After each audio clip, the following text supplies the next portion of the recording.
one mo aba echire mu se ensem bi enenam enframa mu se Deputy Communications Director Dema NDC Emmanuel no Malik Basentale apolisifoɔ akye no apolisifoɔ de betu da kyerem se sansam no anya no korɛ die nti a breaking news no atwenete no wo beti mu ensem sesi a akenkanfo mienu edi a mejeso eye gan stakat ya meeting kura wo Okogyeabour Ocran Nhyiraba Kwadwo Sammy Ebusua kase na eba yemfa eho aseda ema adwumakuo mako miensa mepacha Sunday Sam's consult esi emo Ghana fo nyina ma ne yesese opase utu kwan ye a ye prekese janda du ye fiti koti a ehu gi afiem enunti yenkwa ye ne kwaye bretom du tan kase a yase ewo nyuru na ebriti awamu ye betimi age wo visa amawo se opase utu kwan ekọ United Kingdom go hima krom Canada, Dubai, Poland, Croatia, Greece, Serbia, Italy, and Australia. A Sunday Sam's consort. One matter yakasi no ewo ofanko barrier asofan our Bay Wise Park Hotel no ewo asofan new station honomo fe 0244 291546 0244 291546 connecting dreams with opportunities eno ene wo mo abodini Sadan so ana cross communion wine eye kama abedwa so enunti Ghana ne babia no wohia cross communion wine say wodi besi wo fridge mu wotimi didi aduane bia bi wotimi enom e de minute bear say gonna enam minimum a ete wo nkroto kama pam main distributor no eye Fine Care Limited Sadan so ana Grace has found us eye shop baako a agine de satia eni nsongo e wadanso man na leading supermarket ene shops ahodo ni nyina no kwa wose wo pe cross communion wine and I say Rabbi Communion so wo pe dodo to afre 0248 288 788 0248 288 788 sada so ana na dumwe ye ne Ghana fo nyina edi nkomo ehiafo esikafo adantamo edenrafo tenantefo mo amobia bienuma contractors assembly members any businessmen say wose woda na wie ana wakwaje contract bi Jumediana wudi ya ubehia enkania assembly members communities no ayesum wo pe street light kama dia efe ne boa no so eda form nanso eye papa quality nko dia eye new lucky electricals e wo lights ahodo bi te se chandeliers eno no se o holwa efe papa ye wo floodlight mo amosisi astroturfs e dia ma communities no ubehia floodlight but mo de se woni new lucky electricals ebedi enkomo one of street light, spotlight, surface light, and a strip light, and many more. Naturally, said I can do so. Pam. After so no electrical equipment, no. We quality electrical cables. We main switches. We fan. A ceiling fan. Breakers and cutout. Trunkins and PVC pipes. And then yama wood we more esia brochire. Now so no bonnet da form say team. We wholesale any retail. Na delivery so obeye. Discount also etechiri one trunks no anase one branches ahodo mako edan e won kran ha se wonam Accra Central wo be new lucky electricals e wo Opera Square e wo Accra Central ana se wonam North Legon ane ne importer mo so a bo mode se wodo ani bechirem e wo Wisconsin International University College no ne nche ho pe bia DLFM butuwe opposite pe na be hunu new lucky electricals Westland so one was in my blue fashion at Honomoa and at Chibota New Station were by Shell filling station no numbers no ayamiansa the Edincano SI WhatsApp and winti wikawa motoswa one bejo so 0559 371 763 0559 371 763 and 0244 21 25 01 and 0245 024629. New Lucky Electricals was we add value to your homes. Ebusia wenom ene adwumakuo emienu a miensampua waso yasenesi amfansam no ensom Ghana fo ese kasebo akenkanfo mienu edi amejeso eye Ghana stakatia meitenkura Okogyeabour Ocran Nhyiraba Kwadwo Sammy mepre mase bebia konwa e wota krade Kwadwo krom eye atwa bigu abeto mpesi waso the yell News.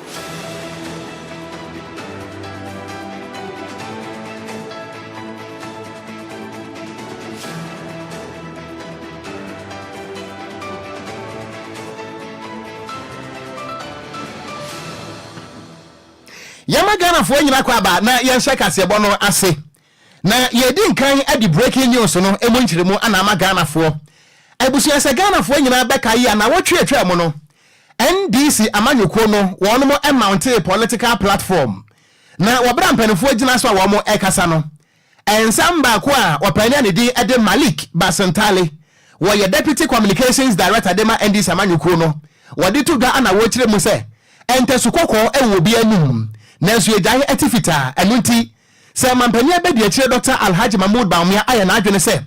wonni policy ho nkomo nkyere Ghana fo nembom wo beto ayampia ana akire Ghana fo ama MPP fo no so aka bie dia ene na wono Malik Basentale no so asem bi wana no ane sekam yenkwai asem wa wogina campaign platform so waka ye ene se Dr. Alhaji Mahmoud Bawumia enko ani se bikremonia wo man nantwena mu a wanwe wo man adanko nam wanwe wo man akoko nam wanwe agese preko nam brachas eno dia wo de manual ene bare ayache mampanya be die kire ba wini sesi a sansam no to mantre so no efiti enu abepem ne social media no so aye hot pa kirem se Malik Basentale aposifo ache no ne ade sa denti a akwaka se Dr. Alhaji Mahmoud Bawumia aye preko nam sansam no ana Ghana Police Service yakasa yi wonom de nkrata pie mantre so akirem se enya no kreda se opania ne di ede Malik Basentale no wonom aposifo ensa atimi aka no na yakasa yi se woko Ghana Police Service wonom official wall e Facebook wa wonom aposti ade ato wonom akirem se enya no kreda se Malik Basentale no aposifo ache no na enya no kura nso da sasa asem o kan ye no aposifo eye hwehwemu enu ntine wo mo epa no ache no enu nti Ghana Police Service akirem se ensem bi wo honom a se social media no Ghana fo de to so a na ade ehubuafie empanike ana abre Ghana fo nti no wo mo sere Ghana fo nyina se mafa mafofra mo mfa mafro Ghana Police Service efiri se wo mu dwumadi a wo mo edie no asem a Malik Basentale kan ye no wo mo enkwakye no ana edi nkampo no wo mo emmounte manhunt bia se wo no mo epe Malik Basentale ache no nti Ghana fo nyina sansem no momonto mu ba bia enya no kure se yache Malik Basentale wen ene samoa Ghana Police Service official Facebook wall sima be se makomako ensia enie ana wo mo de atoso a DLFM no ye di ntente ye kuram se twetwe a ye di munsam asomo Ghana fo Africa se bo no dedredem na ye mfa ntiremu ankasa emra DLFM 106.9 ye shaka se bo no ase a se Ghana fo beka ye be se bere kakra nie ana beto dwasa wo manfo ne adehye a wonom ewo adan ene ne mpotamo wonom ekiremu SS wankwa habayira wo wi atwa enu nti wonom ene company bia ye fe ne se Electrochem Ghana Limited wonom ana adan songo salt mining agreement no wonom ene Ghana ban ekoye na womanfo ne adehye ne ekiremu se adanti ana adan songo salt no wonom adanfo a ewo wo mo sa aseso no woman ne pese wode ema company bi na wo mo adehye ne de esonfa so wo mo nsa entumi anka enam so ema wo mo ye yenchede wo biada ene kire se Electrochem Ghana Limited for the boli me wi akire kurampo no emrante ni bi epreprai ene ade enu achi no ana Speaker of Parliament Right Honorable Urban Kings for the Somana Baden enipa bi extra petition ede koma no e wo parliament se enyema no a ekoso ene nsem bi a ekoso e wo adan songo salt mining hono se empenfo anhwe na wo mo adehye a wo krom hono wo mo nso anya chefa e wo salt mining no mu a ene ye wontime ntena se e ma saade no enkoso efiri se aboa kusie wono ane tu ni bon nanso se pemre wuramu a asomdue entime nkoso ntino wono mo hwe na mara sebadwafo no enya enhwemu pa enam so ema Right Honorable Urban Kings for the Somana Baden epa committee from yenu eya energy committee ana lands committee no se wono mo enhwe na joint operation wono mo enya nhwemu na enhwemu na committee ni enu koye ye no recommendations omde ba ye ekiremu se ehu behia se oman no etimi ye nkyerɛkyerɛ edema wo manfo ne adehye a wonom ewo adan ene ne mpotamo se koba se ye di mineral list bi ma obi a eho nkyerɛkyerɛ etesɛn ana afi kurampo no eho nimdie bi a kroma no ehunu no esese enipa bi ehwe na wo man no etimi de santete no ema wonom committee no ede sa report no ba ye no ene ana koto dwa ewo emrase bedefie na yewura aban Kingsford so man abagben echirem se wo hwe energy committee and lands committee ye trese committee report wo de aba no se bieburu se bianyado emu hetu se nkwada duku ana afa kurampono sanka ebodi a anka wo niaba ababia nim efre se wo hu ne se committee ni dwuma wo mudi ye no enso ani entokro di dem enu ntino waka akyerem se committee no akoye akwadwira dwuma papa enu nti ene ya wasa direct se committee foforo ensankosi akyire na wono munya hwehwemu foforo na wo fa report wa kwakyire emra hyebedwam ansana wo mo atimi agyetom wo bra yewura right honorable Aban Kingsford so mana bagben wo kasa akyire mu se committee na dwuma wo ma anya niye no emu nsemnie a failure to visit the site which according to the report the committee members had postponed until quote later on contrary to the terms of reference given to the committee. That was one I identified myself when I read the report. 2, inadequate stakeholder consultation, specifically unacknowledged papers on the matter, and as such, these were not reflected in the report. Inadequate redress to some issues, such as the area of land available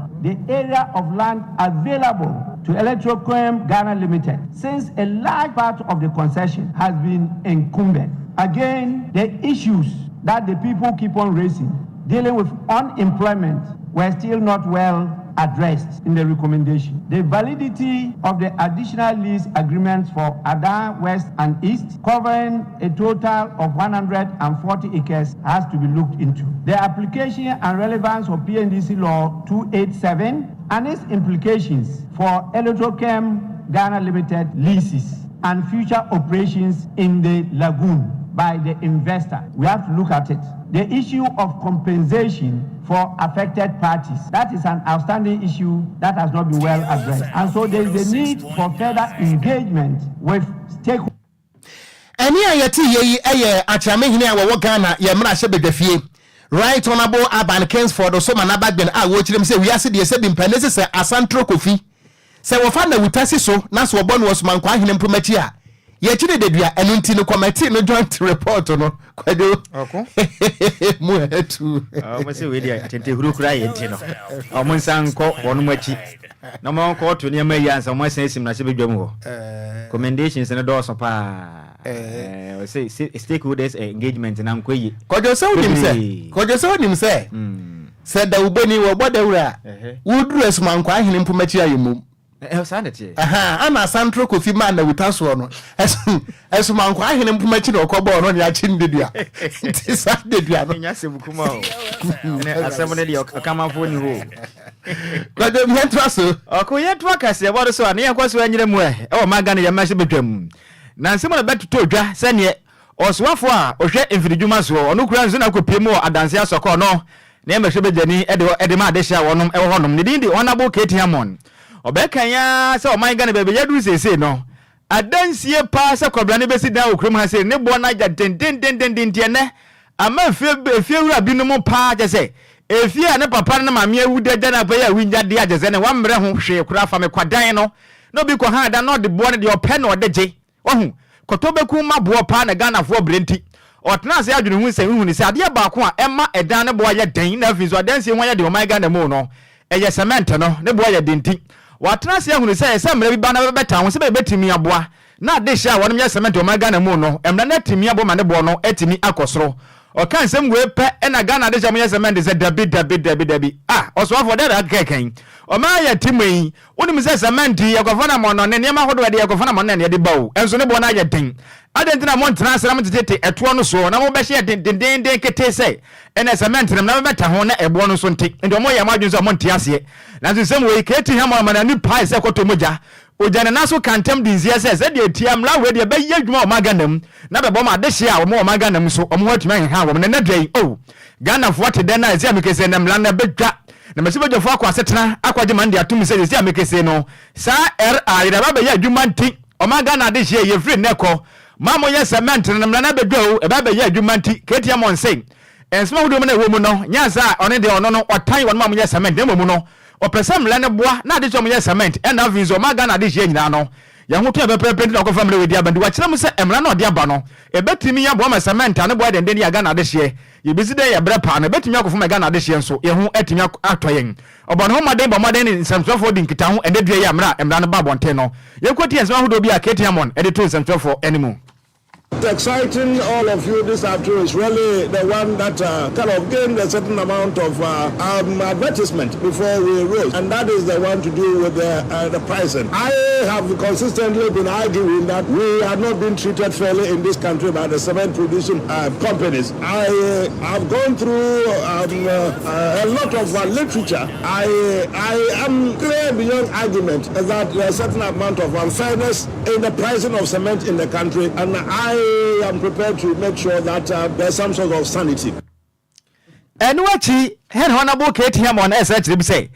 Emrena Bano, on Mzelia Ghana this year beat more defanti. Titru and one mamma Yasamantano, or so what Nasi Adjun when he say, said the Econo, or Mabo Mutrimo person yes, a man to import the same Nana you must have Bonoco from the end. Inferior materials, Yama who do be a papa, no buy a cement in tea. We are Ghana in our toss cement, they should have more money in our free, so one ready ya. About toss cement to be a one real we see who done about the Nansampe, na Hojo, na a hundred year goes a sabi. A day as any will be a soaking, no, or Tim says cement, no got over more than a now, when you say, and Yama who do Amadia cement in nothing to cement, and I did Ghana penny for. Standard board of what Jatum, so betting me a boy now go to cement to be a Mwama Wadana Bessino, and Conco. I was determined to ensure that the cement industry is properly regulated in terms of two segments. The first, obviously, is in respect of the quality of cement that is produced in the country. And the second, of course, is the pricing, about which I've spoken about, the LI, which I just matured. I got fundamental issues with the cement industry in our country. I think it's about time that we started to get some sort of resolution. The manufacturers have told us that they have grades. So the various grades would have the level of specific chemical and clinker contents. The nation should be quite aware of this, should be conscious of this, because I'm getting worried myself. We seem to be messing up the grades and what they are meant for. I think it's about time, indeed, at my own level, I took it up and explained and sounded this caution to the consuming public of cement. Be careful of what you're buying and what you are putting it, the use to which you are putting it. It's exciting, all of you this afternoon is really the one that kind of gained a certain amount of advertisement before we rose, and that is the one to do with the pricing. I have consistently been arguing that we are not being treated fairly in this country by the cement producing companies. I have gone through a lot of literature. I clear beyond argument that there is a certain amount of unfairness in the pricing of cement in the country. Any awuti ye eyoswafo or no show my Ghana infidi Juma so no question ko pemu our dance asokwa oye ma se bedwani e de ma de sha wonom e won potem honom ne den e de honabo KT Hammond nene na awuti ye say cement no ye wo emra e be regulate cement price na tie oko me so hwe ni mu se nche if you were from to down the boom no ye ko ye nim na so be ko form e be hwan kakra say me so me be file private member bill media check benkubo okay e wo krom ha e no be bo Isaac DJ Omalion no be bo ne papa Omalion ntina me tu sana mo dan say me say woni yes is Aisha ento kwa pa DJ wo benku sa onu nti be file private member bill so obe sponsor mebo file bi so na fa bo akofitera wachi na say matisa say wachi no ne bo na kosoro dodo ma ne ho kire ne pa ene wode ne bre koso watermelon so na ni ha kroma de yesem kroma o senkra wodi agro wodi eta billion be yeso kings so menta enti emla se be da for me sira mo ntwa me be file private member bill a check mo ne bo anu a Mese me no apo na kakra. O pa mo no kutu abi 3 cities. Say na bibi ono on tell the dinkra ha no. Ono ogba adwuma wa ha se ne wa kwose hua ko didi aba. He say ahwa aduan ne bo ofo keke. O pa mo ne. Urade Kwadwo. Okon. He can 3 cities. Mese. Edio. Sana mba ya ibato to amendro. Oh, ye be fa ya. Empense munu krom ha. Na de. Kwadwo benko. Ko anim. Me to aka se bo no so akomanimu a. Wo pani a ebre bi atwamu na wa ye rector at the Ghana Institute of Management and Public Administration, Yetantia, Ese Gempa, na onwa na saya chairman at the National Development Planning Commission. Nedi at the Professor Stephen Adey. What the two mampani Akufo Addo nim say, animu ya no, undeclared national emergency, ewo galamse so, efiri say, kwan ya aban we mu mpanimfo. Na nanom hemfo asofo, etimi atenase ama gadam say asa wo men no akire prefer say akanie no leadership no wonu ma fairly say tam na we no wo say anya political failure anko wo say a traditional failure and security leadership failure every say bambo fo atikrom ha ye wa police fo ye wa national security ye wa soldier fo na se yetimi atrase say gadam say ye ntimi anko anenne wo my Ghana ye de pure water ana hohuru yanim ye de pure water ana twitwiri yese Yensu nyina sai amene ensuo po bosompompo ene wadane brown and wada hono mo a Professor Stephen Adey echirem se eyawre hosam a say amagana ye ne awu ewo wiase nyina nim eni nti obesra mampani Akufo Addo se wono ana ka kire Ghana fo se we declare the presidency e dia toso saso wantimi entu gadam se no a bonsam emfa ne nyachiwingam nanso ende galam se no agene nsem ama abeto dwakura se Jubilee House mpanimfo ni bi and the church as a gadam say no, what bonus are tidy ewo krom ha. Professor Stephen Adey echirem say, "Wo my Ghana nanka kane boy home na nesa agriculture is the backbone of Ghana's economy. Naturally, wo my sika sam no eye kuayo, ene ekuafo nanso ne koko ayira gadam say nti. Ghana yankwa ebretu asai galam say nti. Yensu asai galam say nti. Ana afa kuampo de ani wo ene say yetimi atenase ama China fo abesa wo my Ghana nenso China fo nsuo eye kroje eda wo mamu a wo mo sanom Professor Stephen Adey chirem se ukopiem ewo wo boase ene ne importem a esutine ba ko ananka bo na supply nsuo ma wo boase fo nya benum aye fa ne say River Jimmy ye ka say nsuo no eteti America atremu enu nti animu ya no wo sra mampani Akufo Addo say one declare national emergency ewo galamse so said beya eto betimi atwa na wo wie no wo ko na tibo na nsem sa apostolic sofo adema akrob ya refra sante kotoko hini wo tumfo se tutu abebi o se akra mo piafo wo hene piao wo nkwaso wo tiremu a wo tumfo se tutu abebi o enko ani pani ya wo men watimi akire se wo edo ade magana a ehemfo a wo mo hya nase a yetu galamse no wo tu wo made so nenso wo men mu mpanimfo government officials galamse an wo mo de bo pampers nenso empenifo entimi nkanwe enchire wonom Professor Stephen Adey nesemnie I believe that it is the single pointer of national leadership failure, political and traditional. We are faced with some. I believe that there should be a declaration of a national emergency, which of course I don't expect it to be done within the next 3 months, but I hope the first 100 days of any government who makes business in Ghana, and we should insist on it. A national emergency means that the president then has all the power, almost like a dictator for 3 months, and he can renew it for another 3 months to deal with this menace. And the first thing is to, in the national emergency, say that everybody, every earth-moving equipment should be moved out of the rivers and the forests. Even those for road construction should be assembled in the district capitals. You don't immobilize them, despite the fact that the propaganda that Professor Pimpon Boateng stole 500 excavators. This is nonsense. They just went and took the brain from there, and then the people just went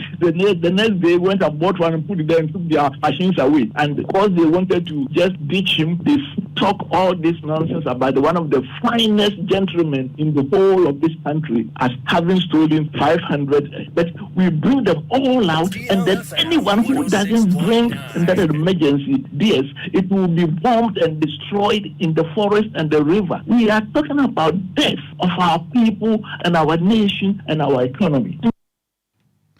Any ayeti ye, a former rector, Edema Gempa Suapono, Nedin at the Professor Stephen Ade, and the Kasai. Yeguswa Jinamo, Ewa Galam says, 71. Nadom Kuma, one woman Sibajum, one Efa, a bomb wedding every Numa, and everything so. Adenzie, a year when I beg your Mateo, my Sibajum, I can say to him, say, or Swafwa, or show my gun and Sassin, and Sam Swo, or ye Hannibal, a year, Samuel, a Bujinapo.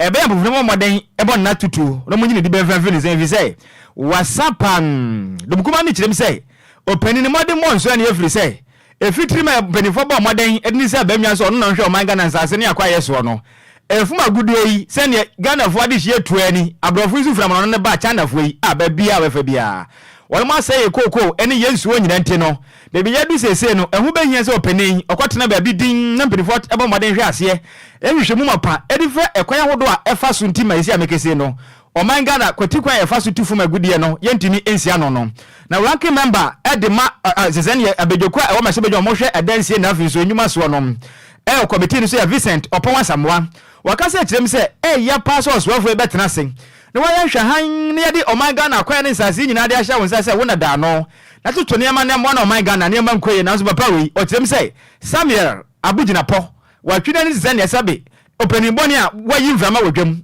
and a way you ding or to one of my son of my gun and sassy, and acquaint I. Galam say for Cotiquine, I say in opening them said about betting me up wapa magana acquire assassin no what the above bani so from a be a tenant pretty for chassis I should mapa at their fats in seven home now the same way to Ghana Water Company Limited for the Babato Mountains to say this yeah say no oh my Ghana ye no madin chum crap or it's so bad but one I just say a crane so the family on the bomb my Ghana free same said ya gadam say na oh my Ghana you for biada oh my Ghana a sweetening nano galam say for saying and this is when ye pan penny for I'm from an offensive from the baby no say young crabs when fiam on from my Ghana moi